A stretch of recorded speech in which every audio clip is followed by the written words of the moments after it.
and I did say me more now in Nicolas Eken we say and some class akodi sports minister wan I guess referees penina na me ne kasa no ntino it akodi we say onye dey o siesie ana okupeska be shim me me just say F4 we su kwa me we usie ko to World Cup president be dey ko to World Cup or Ghana football now president Benson market now obi ono Africa say oyede of second vice yes okọ honum no enye wo mu ye honum ama CAF Confederation koso CAF Champions League koso any afi AFCON koso kwa no mo okọ we no ebi no ye Ghana ha ni ma be na ohun kwame ahun ye football ahun ye run football na ye Ghana ha say ye bobi ye bi ye ka hu ne ye so enti hona okoe na wakowo ni omapa ono hona ketokro koe na wakowo ha we see your football let's assume that has any onim but when the opportunity akodu CAF ho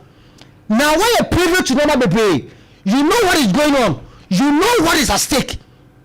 and your mapa mo yere CAF ho no kwa no okono kowe no emu de na introduce Ghana ha emu de he come commission na mentie so minim de wako hunti ntimi nkase wako na wo committee sesi an wo head CAF for ne year in terms of football how almost share nyoma Champions League Confederation Cup any AFCON no so no fi share nyoma committee wo say oh say enye bad but almost right oh sure ba efe ni so ye na afemu de one so omo CAF ho no omo di animu nyina na hwe omo countries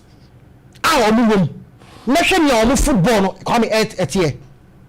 CAF mpani fo no nyina no omo ho sese keta fe no akọ ho come je come se ade ne be ya hu se be ye ade ne be fa hu se be fa da be na wo ko ya CAF omo ya omo di djuma no omo ho na akọ omo country come what say referees are omo officiating matches are ye ball here last season omo di omo ka up till now e Canada so CAF won no omo da no omo ye football including ketokreku no kwani omo mu hwan ana wo ko omo countries a omo ko omo various clubs omo leagues e koso a omo di referees ka omo nyantua e ama sa season atwam ni start season fofo ne ebo no omo da so ti di referees de ka kwani mu de say apart from Ghana you are telling me that you can trust this person? No, I'm sorry. You can't. I mean, you can't. You can't rely on them. This current FA, you can't rely on them. On Edia Sure, referees need some may can come. Yet Tiara referees that can not or many F now bomb your game the book. Yet I'm telling you, yet referees never boy. Aka FF1 one my games na bu because FF1 in your mind you should make the needful. I'm a referees no and no ma kosoro. Referees no so ever call away matches or call officiating matches.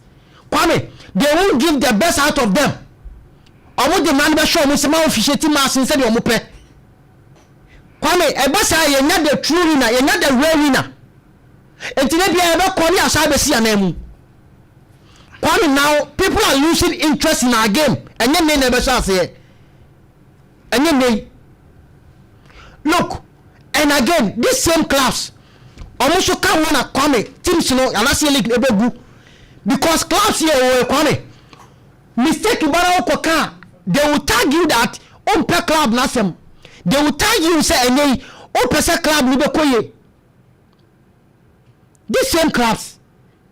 18 clubs or so Kwame mistake ba ana asem sina wo kan obi ababa be catch us on penasem obi ababa be catch us on petim nie enti now clubs no airboa referees no airboa ana fe efere so airboa enti Kwame akire bi no ye clubs no ye league ebegu dem can say e go to a point one here ye beko afiafie mu akotu eska man for say ye promacho omombra stadium emehwe ball omomba diska no enso mbetre from ma currently as we speak ade dey be boost here in terms of A League ekoso ade dey be boost here and can ye net TV coverage omo twama ye you describe a show the mark clubs nibi yes can enough but I far better than other seasons atwam come dey na asesa bibia asesa you can do all these things come now referees no on chair referees nika they are the main problem referees no only the main problem because they can destroy league you know on betima sell clubs ni omo clubs ni bi coaches the juma ebo omo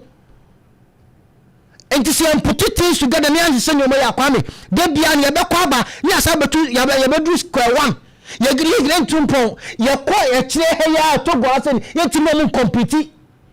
because we are not doing things right here but we boost ourselves say a football nation. What makes us football nation? We are not doing the right thing. Obi aye ni ope enti kwame FFO no any referees no and the teams no kwame omo ankasa beboa ni league na gu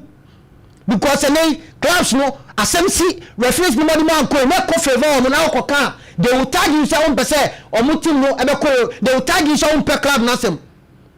now FFO no so no o ko kan o ye realistic o kan ko na choma omo so free say o criticize omo didi o matem referees no so the least said the better they say kwame dey na ebe a dear pan and prepare ye be enti league ni de kwame de bia de tiere sa na betie because obi anya na dwe so ye bibi e de aboa yen ana mo de ni musu no ma dwe so mo ye bibi enti clubs no de kwame o mo kan wale bo ma league lagu now what come division 1 for the voucher check so mo fan ko bu for the entire season 15,000 kwame na ade ne enye adwuma now in the first place do you respect the clubs division 1 do you respect them yes the same FA do you respect them obuomo how do you see them omunya servants omunya nkoa they are not slaves they are working you are benefiting from them omoto player you get money you take percentage from class no top players no nti na utimi komo bi voucher so ko bufuo na obekọ enya adwuma and you are okay what the ajo fans awie ani nam ho no mo ye gagai unprecedented this season league ekoso no ebc da say ebc da no ekoso is ebc da no and dey na fa so we na enya ne say na ende ye de 1 million ama clubs say ebc nti je na asesa o clubs no ye season de 1 million ama clubs no e so no performance no referees no bo wo mo 1 million na dey mo say omo fa embo omo bra na omo ni agina kwa no ti a wo support wo mo ana woni agi say ebc da no ana so referees ana bo omo no mo win matches these same clubs nti je na asesa mate e dey pa na asesa ye na fasima me kwame FFO no e catch omo ne catch omo china say se sia no mo ye dia then omo hu ni say omo ye pese no mo compete no de bia ne ye be kwa bani akoka ho na aso because ye no ye bo football ye nye ye be kwa akoka ho ni aso ni abo ye wi ni abafi sa yes sa ne be sa because one league no we don't normally get the real winner omo win empo any clubs kware omo ho de no omo de ball 40% o I'm telling you this team we are training for the week after referees no every matches ma teams no do na we don't get the true winner I'm telling you we don't get the true winner come ne kan ko show ne the league na ebo ko anya credible na o ya say we league ya ebo why Ghana Premier League anya credible league ya ebo out next score line ansani akobo empire no boy na ba bozen we no obi na ko na Ghana Premier League no matches na ebo no o ya analysis no crime fa because any information omobo e dey satisfy omobo o ya analysis no crime fa o dey years am pass no can sounds good there na twem ho na nya Ghana last season Biberi Gold Stars any is it Beckham United or Bekum Chelsea score line by 3-2 anopa 9 am 3-2 nipa ba ko be shot 2 goals amapra na Gold Stars ni beche yes amapra be shot 2 goals okay ni Bekum Chelsea there no what you say I see na even mo funu po yetimi na adaji analysis no yetimi ye board now say one player be shot 2 goals yetimi ye board enough yetimi cap player to score utimi ye board enough nka say one player be shot 2 goals da and so ne Ghana had ya ye mo tactics papa bia ya kana ya kana to mo ya sisa da ho ya sise eda ho Merasi. uni nya ya we me me nya we o ya we ana fo ya kwa montina na ya kasa dabi o fo so ya we fie ntino me nya we so to me metiase beto katem so nya we akwa me nya adwenda etie fo dodo na de o me ka no o mu se me ka no kwa no edi so wo ya we Merasi. Pastor Memorial Wound Care Center